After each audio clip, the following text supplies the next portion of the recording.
আসসালামু আলাইকুম ওয়া রাহমাতুল্লাহি ওয়া বারাকাতুহু। প্রিয় দেশবাসী, আপনারা সবাই অবগত আছেন আগামী শনিবার ৩ মে সকাল ৯ ঘটিকায় ঐতিহাসিক সরওয়ার্দী উদ্যানে হেফাজতে ইসলাম বাংলাদেশের মহাসমাবেশ হতে যাচ্ছে।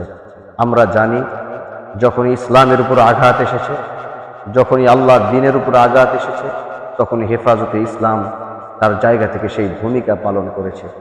সেই ভূমিকা পালন করতে গিয়ে কেউ ১ বছর, কেউ ২ বছর, কেউ ৩ বছর এরকমভাবে নিজের পরিবার ত্যাগ করে তাদের জেলে বন্দী থাকতে হয়েছে। তারপরেও হেফাজতে ইসলামের নেতৃবৃন্দ আপোষ করতে, ইসলামের বিষয়ে, আল্লাহর দ্বীনের বিষয়ে তারা আপোষ করতে রাজি হয়নি।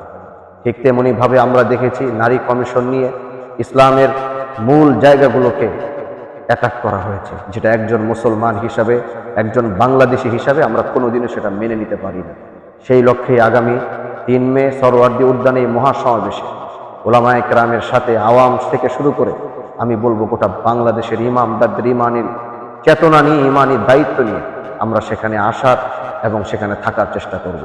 দেখা হবে সরওয়ার্দী উদ্যানে। আসসালামু আলাইকুম ওয়া রাহমাতুল্লাহি ওয়া বারাকাতুহু।